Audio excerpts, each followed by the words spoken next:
स्वप्न में भी किसी दूसरे धर्म का, क्योंकि वो कलावा बांध कर आएगा, तिलक लगा कर आएगा, फिर तुम्हें लव जिहाद का शिकार बनाएगा। गाय के गोबर से शैम्पू बनाया इन्होंने, गौमूत्र से। दीन स्पीचेस के मौजूद नाजरीन अस्सलाम वालेकुम। दोस्तों, बहुत से लोग हमें कमेंट में बताते हैं कि छोड़ दो इनकी जान, अब इसमें हमारी क्या गलती है। अनभक्ति में ये इतने आगे जा चुके हैं कि इनको पता ही नहीं कि हम क्या कर रहे हैं। तो जल्दी से देखते हैं वीडियो आचार्य जी की सिया पे। मूंग सराओ से और लाइक जरूर रुके। मर जाना, पर भूल कर भी दूसरे धर्म के मजहब के व्यक्ति पर भरोसा मत करना। ये सब दोगलापन है। मैं भारत हमको सिखा दिया है। मुसलमानों से कुछ परेशानी है? बिल्कुल भी नहीं, हमारे तो मित्र भी हैं। खोट है इसके दिल में। मैंने तो ये भी सुना कि आपकी बहन की शादी एक मुसलमान से पैसे लेकर आपने करवाई थी। आज भी हमारा मित्र अभी 5 दिन पहले ही मिला, चाय भी पी। ये गुरु घंटाल आदमी है। अनभक्तों ने गाय का गोबर से क्या क्या बनाया है इस वीडियो में देखिए। गाय के गोबर से शैम्पू बनाया इन्होंने, गौमूत्र से। और गौमूत्र से। हाँ जी। तो सुंदर, ये कितने खर्चे बन जाता है? धूपबत्ती वगैरह लेके आए थे जी गाय के गोबर की। अब आपके लिए शैम्पू लेके आया जी गौमूत्र का। दीवे लेके आए जी 22 तारीख के लिए। फरनैल लेके आया जी गौमूत्र की माताओं के लिए, और आपके लिए जहाँ आप सोते हो वहाँ जरूर उसका पोछा लगाना, चूहे वगैरह नहीं आने के जिससे फरनैल से। और लो जी, अब मेरी इससे बात कर लो जी। तो गाय के गोबर से क्या? ये देखो पंडित जी हलवा खा रहा है। वैसे ये कौन सी हलवा है, कमेंट करके बता देना, ठीक है? मजेदार हलवा है भाई। इसमें भीग गए। लोग कहते हैं भागवत जी में राधा का नाम नहीं है, ये लोग गलत कहते हैं। क्या बात कर रहे हैं? भागवत जी के 8वें स्कंद के 10वें अध्याय में श्लोक नंबर 40 लिखा, उद्यता युद्ध दौड़ दंडई राधा वंतो भटान मृधे। अब गर्दा उड़ेगा भैया। ऐसा है, नाश मत करिए, आधा बनता है। गुरुजी नहीं नहीं, ये गलत बात। गुरुजी गुरुजी गुरुजी गुरुजी गुरुजी, हम तो आपके दास हैं। ये तो लेने के देने पड़ गए। अनभक्तों के बाबाओं का अलग अलग बयान। प्याज और लहसुन का जन्म गंदगी से हुआ, राक्षसों से है। अमृत की बूंद जमीन पर गिरने से एक बूंद लहसुन हो गई, एक बूंद से प्याज हो गई। और जहाँ मांसपेशियां गिरी वहाँ से प्याज होगा। कुछ भी ये बहन जो सारे मिलके हमको पागल बना रहे हैं। ये कैसा अनभक्ति है भाई? बिहार में हुआ लड़कियों का कमी तो लड़का ने रचाया कुत्ता से शादी। इस वीडियो में आप लोग को दिखाई दे रहा होगा, वीडियो को शेयर करते जाइए। कि आप माफी मांग लीजिए। आप बजरंगबली की कसम खा के झूठ बोल रहे हैं, मुझे इससे दिक्कत है। क्या बाबा को माफी मांगनी चाहिए कि नहीं मांगनी चाहिए? बोलो जोर से। किसी ऑडियंस को नहीं जानता हूँ यहाँ। महाराज, आपको भी ऑडियंस कोई नहीं जानता है, ना जानना चाहता है, क्योंकि आपने हनुमान जी की झूठी कसम खाई। क्योंकि आपने हनुमान जी का कसम खा के एक एक बात यहाँ गलत कह दिया। इन्फ्लुएंस होकर लोग बैठे पड़े, उनको नकार दिया, पर्ची अपने स्वार्थ से निकाला। जिसकी पर्ची निकाली उसके प्रश्न का उत्तर नहीं है, और आप कहते हैं कि हनुमान जी की झूठी कसम नहीं खाता। जो भी पर्ची निकालता है विश्व में वो एकदम झूठा है, पाखंड है, और ये जो है पर्ची होता ही नहीं है। आप ऐसे पाखंडी लोगों के सामने सिर झुका के कुछ महान कर रहे हैं। आप यहाँ बैठ के अगर झूठ बोलने की हिम्मत रखते हैं तो आप अपने आप का नाम पाप में लिख रहे हैं। आप किसी को बचा नहीं रहे।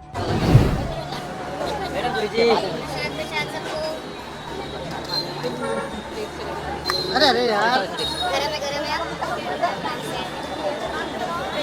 मुझे बोला कि छोटू को स्पेशली प्रसाद दो जाके।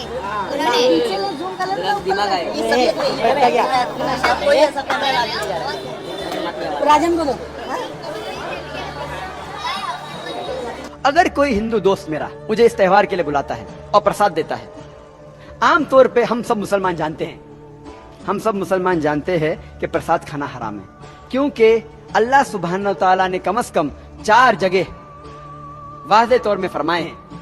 सूरह बकरा सूरा नंबर 2 आयत नंबर 173, सूरह माइदा सूरा नंबर 5 आयत नंबर 3, सूरह अनाम सूरा नंबर 6 आयत नंबर 145, और सूरह नहल सूरा नंबर 16 आयत नंबर 115 में हुर्रिमत अलैकुमुल मैततु वद्दमु वलहमुल खिंज़ीर वमा उहिल्ला लिगैरिल्लाह बिह, आपके लिए हराम है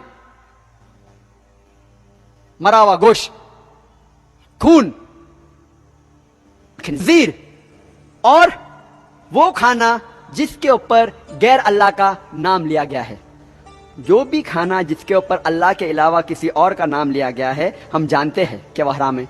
लेकिन जब हमारे हिंदू दोस्त हमें बुलाते पूजा के लिए और जब प्रसाद पेश करते हैं, हम उसका दिल नहीं तोड़ना चाहते हैं, तो हम क्या करते? हम बिस्मिल्लाह बोल के खा लेते।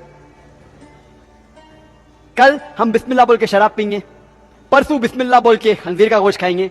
क्या होगा? मैं मुस्लिम उम्मा को हम मुंह भी नहीं खोल सकते।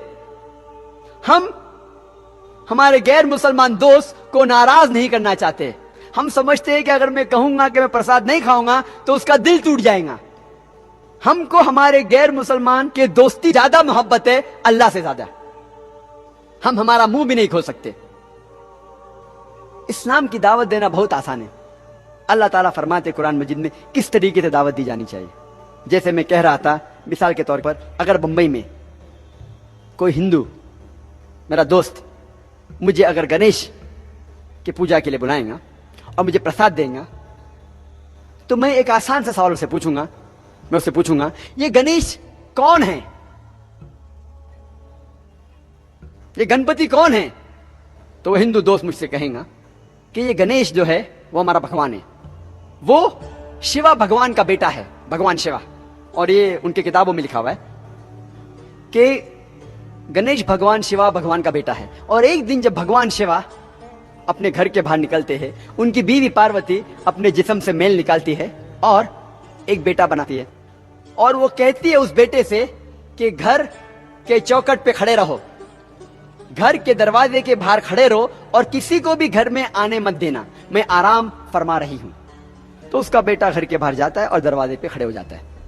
कुछ देर बाद भगवान शिवा वापस अपने घर पे लौटते हैं और जब घर में दाखिल होने जाते हैं, उस वक्त उनका बेटा उन्हें रोक देता है और कहता है, आप इस घर में नहीं जा सकते, आप दाखिल नहीं हो सकते, क्योंकि मेरी मां आराम फरमा रही है। शिवा तेज में आके अपने बेटे की गर्दन उड़ा देते। तो मैं कहूंगा मेरे हिंदू दोस्त से, आपका भगवान अपने बेटे को नहीं पहचान सका, कल जब मैं मुश्किल में रहूंगा तो मुझे कैसा पहचानेंगे?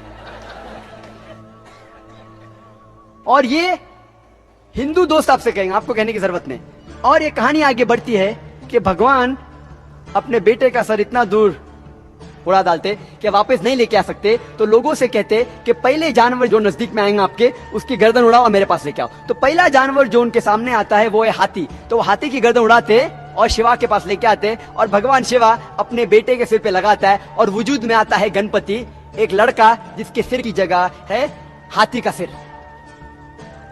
मैं कहूंगा अब इसको भगवान मानते? मेरा दोस्त कहेगा, अरे जाने देना जाकिर, ये तो कहानी है।